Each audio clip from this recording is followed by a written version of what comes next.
నిర్లక్ష్యం చేయాలని వీళ్ళను ఇంకేదో ఇది చేయాలనేది కాదు. మొన్న ముఖ్యమంత్రి గారి ప్రకటన మీరు స్వయంగా చూశారు. ఎవరు కూడా ఆందోళన చెందొద్దు, మీరు ఎవరు కూడా లొల్లి చేయాల్సిన అవసరం లేదు.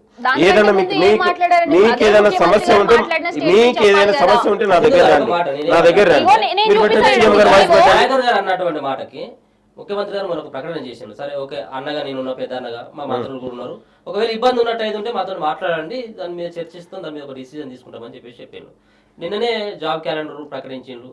దాని తర్వాత గంటల వ్యవధిలోనే మీరు అక్కడ బీఆర్ఎస్ పార్టీకి సంబంధించినటువంటి వెళ్ళడం అంటే మీరు ముందుగా ఒకవేళ కనుక ఇక్కడ ఈ ప్రభుత్వంలో ఉన్నటువంటి మంత్రులు దీనిపైన ఏం చర్యలు తీసుకున్నట్టు అయితే మీతో అపాయింట్మెంట్ ఇవ్వనట్టు అయితే మీరు అక్కడికి పోయినా కానీ కొంత అది ఉండేదేమో. ఎందుకు వెళ్లాల్సి వచ్చిందో కూడా చెప్తా. ఇప్పుడు జాబ్ క్యాలెండర్ నిన్న రిలీజ్ చేసిరు.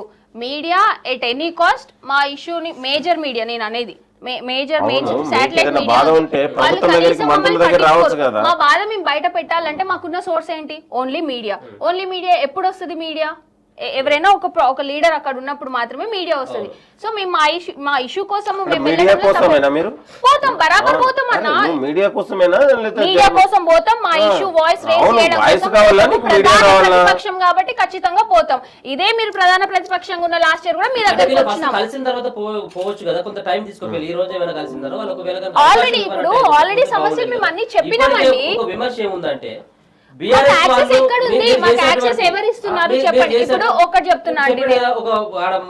సింధు గారు, సింధు మొన్న ఎలక్షన్ లో కూడా సింధు బీఆర్ఎస్ కే పనిచేసింది అన్న. ప్రూవ్ చేస్తావా? మొన్న బీఆర్ఎస్ కే పనిచేసింది.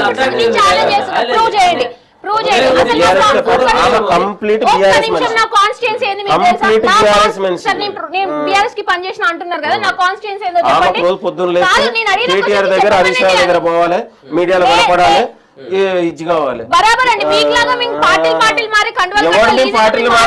కష్టకాలంలో మేము కాంగ్రెస్ తో ఉన్నాం, మీకోసం ఓట్లాడినాం నిరుద్యోగుల గురించి. మనం రియాజ్ గారి ఇన్స్టిట్యూట్ లో కలిసిన వాళ్ళం, మరి మీరు అప్పుడు మీ సమస్య కోసం వచ్చినాం కదా, మీ సమస్య కోసం సపోర్ట్ చేసినా. ఇదంతా కాదండి, రియాజ్ గారి ఇన్స్టిట్యూట్ లో నేను కలిసిన, ఎవరికి సపోర్ట్ చేసినా చెప్పమనండి అన్నని. చెప్పండి.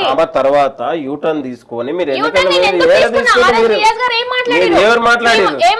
రేపు పొద్దున నాకు ఎటువంటి బాధ్యత లేదు, మీ రోడ్ల మీదకి రావాల్సిందని మాట్లాడారు. ఇప్పుడు ఏం లేనప్పుడు అట్లా మాట్లాడినప్పుడు వాయిస్ రికార్డ్ వీళ్ళు నేను బీఆర్ఎస్ కి క్యాంపెయిన్ చేసిన ప్రూవ్ చేయి. ఫస్ట్ ఇప్పుడు ప్రూవ్ చేయండి. అసలు ఇదంతా సింపుల్ క్వశ్చన్ అనిలన్నా, నా కాన్స్టిట్యూన్సీ ఏందో చెప్పమనండి దయాకర్ గారిని. నేను నల్గొండ డిస్ట్రిక్ట్. నా ఓట్ ఎక్కడుంది? నా ప్రాపర్ మీరు ఉండేది ఎల్బీ నగరా కాదా? కాదు కాదు, సరే ఓకే, ఆమె చేసినటువంటి మీరు 4 సార్లు బీఆర్ఎస్ వాళ్ళ దగ్గర పోతే బీఆర్ఎస్ అనేది కాదు, కాంగ్రెస్ వాళ్ళతో కూడా కలవడం జరిగింది. సింధురెడ్డి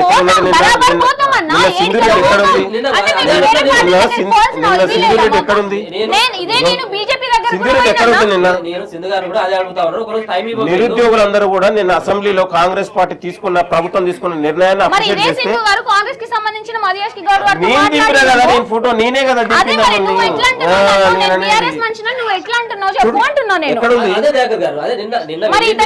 యోగేంద్ర యాదవ్ ఇతని దగ్గర ప్రెజెంటేషన్ ఇచ్చింది ఎవరు? అన్ఎంప్లాయ్మెంట్ ఇష్యూస్ గురించి ప్రెజెంటేషన్ ఇచ్చింది ఎవరు? అది కూడా చెప్పమనండి ఇప్పుడు.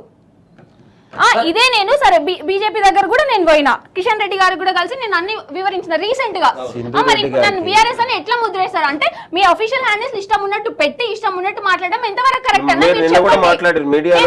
బరాబర్ మాట్లాడినా, నేను బాగా గురైన కాబట్టి నేను మాట్లాడుతున్నా, నన్ను పట్టుకొని మీరు ఎట్లా అంటారు చెప్పండి. అదేంటో దాన్ని మీరు సమర్థిస్తున్నారా? మీరు సమర్థిస్తారా?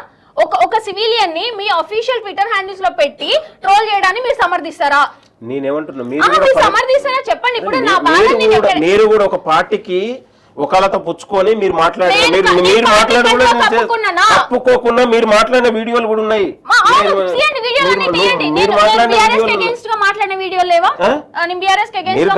ఇప్పుడు కంప్లీట్ గా మీరు నా మీద అట్లాంటి ముద్ర ఎట్లా వేస్తారు? ఏం చూపించి వేస్తారు? ఏమంటున్నాను, మీరు ఒకటే గుర్తుపెట్టుకోండి. రకరకాలైన ట్రోల్స్ వచ్చినాయి. సింధు గారు కావచ్చు, ఇంకోరు వాళ్ళందరూ కూడా బీఆర్ఎస్ బీఆర్ఎస్ వాళ్ళని ముద్రేసి ఇష్యూని కంప్లైంట్ అయింది, చేసే బదులు కాదు. కాదండి ఎక్కడుంది సరే నేను ఒక ఓకే, మరి డిస్కషన్ అది కాదు కావాల్సింది ఈ జాబ్ క్యాలెండర్ సంబంధించింది. సరే ఓకే పార్టీలో వైపు నేను ఒకటే మళ్ళీ చెప్తున్నాను లాస్ట్ గా, నేను మళ్ళీ చెప్తా ఉన్నాను, అదే కదా. మన తొలి వెలుగు ద్వారా తెలంగాణలో నిరుద్యోగులందరికీ కూడా కాంగ్రెస్ పార్టీ ద్వారా న్యాయం జరుగుతూ ఉంది.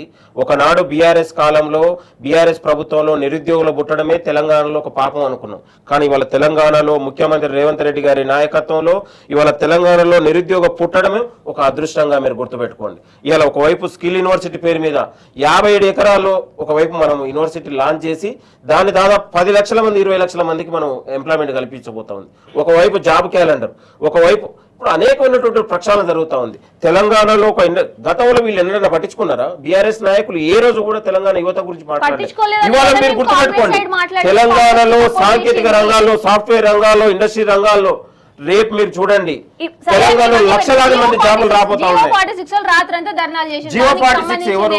జియో 46 పాపం ఎవరిది? మరి మీరు నిలదీయాలి కదా, నిన్న కేటీఆర్ దగ్గర ఉంది, మీరు కేటీఆర్ నిలదీయాలి. నీ పాపం వల్లనే అరే నీ పక్కన మాట్లాడాలి కదా, నాకు అర్థం కాదు. వాళ్ళు చేయలేదనే కదా జియో 46 ఆ పాపం ఎవరిది? తిరిగింది. బీఆర్ఎస్ ప్రభుత్వం వాళ్ళు చేయలేదు, వాళ్ళని ఎంత విమర్శించాలి, ఎంత మరి విమర్శించారు, వాళ్ళు చేసిన పాపం దగ్గర మీరు ఎట్లా పోయి కూర్చుంటారు? నాకు అర్థం కాదు. అంటే మీరు చెప్పాలి. కూర్చోవద్దా? కాదు. అది ఎట్లా తప్పైతది? నిరుద్యోగులకు అన్యాయం చేసినట్టు కేటీఆర్ దగ్గర, హరీష్ రావు దగ్గర మీరు ఎట్లా కూర్చుంటారు? మరి కూర్చుంటే తప్పేంది? అరే నేనే కూర్చుంటే తప్పు. ఇప్పుడు తీసుకొచ్చాడు, నిరుద్యోగులకు అన్యాయం చేశాడు. వేరే నా పర్సనల్ పని మీద పోతున్నా చెప్పండి. మరి నేను ఎంతసేపు అయినా నా సమస్యల కోసం నిరుద్యోగులకు పోతున్నాము. ద్రోహులు వాళ్ళు, ఆ ద్రోహుల దగ్గర ఎట్లా ఆ కూర్చున్నారు? ద్రోహులు వద్దనే కదా మిమ్మల్ని అరే తెచ్చింది మేము. మరి మీరు అవును, కూడా ద్రోహం మేము అందుకనే కదా చేస్తామని మీకు మేము ఉద్యోగాలు ఎక్కడికి ఇస్తున్నాము, పోవాలి? అందుకనే కదా ఉద్యోగాలు మీరు ఇస్తున్నాము. కూడా ద్రోహం చేస్తా ఉంటే మేము ఎక్కడికి పోవాలి? మేము ఆ పరిస్థితి కాదు, నిరుద్యోగులకు మరి ఉద్యోగాలు ఇవ్వాలనే లేదు కదా మరి. నేను అనేది. నిరుద్యోగులకు ఉద్యోగాలు ఇవ్వాలి. సరే మీరు- ఒకటే స్ట్రైట్ క్వశ్చన్ అన్న, గ్రూప్ 2 ఇంటర్ పోస్టులు పెంచుతున్నారా లేదా? పెంచుతారు. ఎప్పుడు? పెంచుతారు నోటిఫికేషన్ అట్లా కాదన్న, నోటిఫికేషన్ ఇచ్చేది ఏంది? ఆల్రెడీ ఉన్న నోటిఫికేషన్ ని మీరు పాత పెంచమని నోటిఫికేషన్లు అడుగుతున్నాం మేము. పాత నోటిఫికేషన్ అవును. నేను అనేది 7,783 పోస్టులు ఇవి. ఈ సంబంధించి తర్వాత ఎన్ని ఖాళీలు ఉన్నాయి సంబంధించి జాబ్ క్యాలెండర్ ద్వారా విడుదల అవుతుంది. మీరు గుర్తుపెట్టుకోండి, ఇవన్నీ మనం పాత నోటిఫికేషన్ లో ఇచ్చినాము. డిసెంబర్ ఇప్పుడు ఈ డిసెంబర్ లో జరుగుతుంది. ఈ డిసెంబర్ తర్వాత మళ్ళీ ఉన్నటువంటి కొత్త సంవత్సరం జాబ్ క్యాలెండర్ లో అన్ని ఖాళీలు ఉన్నటువంటి వివరాలు దీంట్లో అయితే ఉండదు. ఏ ఖాళీలు ఉన్నా దాంట్లో ఉన్నటువంటి మనకు జాబ్ క్యాలెండర్ ద్వారా ఖాళీలు భర్తీ జరుగుతుంది. మీరు ఒకటే గుర్తుపెట్టుకోండి. Okay, thank you so much. ఇంకా ఉన్నాయి సింధరెడ్డి గారు. యా, ఇంకేముంటుందండి ఇప్పుడు? మీకు ఉన్నటువంటి అదే కదా, మీకు ఉద్యోగాల సంఖ్యను మెన్షన్ చేయాలని. సరే అది యూపీఎస్సీ ప్రకారం, దాని ప్రకారం తీసుకుంటే యూపీఎస్సీ లో కూడా మెన్షన్ చేయరండి. ఆ నోటిఫికేషన్ వచ్చే టైం కి ఎట్లా ఉంటది వేకెన్సీస్ ని అప్పుడు పోస్ట్ చేస్తారు, దాన్ని మేము యాక్సెప్ట్ చేస్తాం. ఓకే, కానీ మేము పోస్టులు ఇంక్రీజ్ అన్న ప్రతిసారి జాబ్ క్యాలెండర్ తో ముడిపెట్టిండ్రు. సరే ఇప్పుడు నెక్స్ట్ జాబ్ క్యాలెండర్ ఇచ్చేది ఉంటే ఇవ్వండి, కానీ ఇప్పుడు పోస్టులు అయితే పెంచాలి కదా. పెంచుతాను మాట ఇచ్చినప్పుడు పెంచకపోతే దాన్ని సింధు గారు తెలంగాణలో మంచి అవకాశం వస్తుంది, మీరు రిప్లై చేసుకోండి. ఇవన్నీ ఈ రాజకీయాలు మీరు కాకుండా నాకు రాజకీయాలతో అవసరం మంచి చదువుకో, మంచిగా పవర్ ఉంటుంది. డిప్యూటీ కలెక్టర్ ఉంటే నేను రిటైర్ అయిన మంచి చదువుకో, మంచి జాబ్ వస్తుంది. నేను ఆల్రెడీ గ్రూప్ 1 కూడా నేను క్వాలిఫై అయినా. చదువు గురించి మీరు నాకు చెప్పొద్దండి, నాకు తెలుసు ఎంత చదువుకోవాలో, లాజికేనండి. ఉన్నదానికి ఆన్సర్ చెప్పండి. ఆ రాజకీయాలు, ఆ మీడియా, ఈ మీడియా దగ్గర పోయి టైం వేస్ట్ కావద్దు. మీరు మంచి చదువుకోండి, మీరు తెలియగల వాళ్ళు, మంచి చాకచాక్యం ఉంది, తెలివి ఉంది, ఎందుకు అనవసరంగా? నాకు తెలుసు ఖచ్చితంగా. మాకు కావాల్సిన హామీ ఏంటి, సమాధానం మేము అడుగుతున్నాం. అది గవర్నమెంట్ తరపున వస్తుందా రాదా మీరు చెప్పండి. మీరు గవర్నమెంట్ రిప్రజెంటేటివ్ వచ్చారు కదా, అది చెప్పండి, అది చెప్పండి అంటున్నారు. ఇంకా మేము ఎట్లా నమ్మాలి? ప్రభుత్వం నమ్మేది కాదు, ప్రభుత్వం మీకు ఒక గొప్ప అవకాశం నేను కూడా దీన్ని ఈ సీల్ వేసి తెలంగాణ ప్రభుత్వం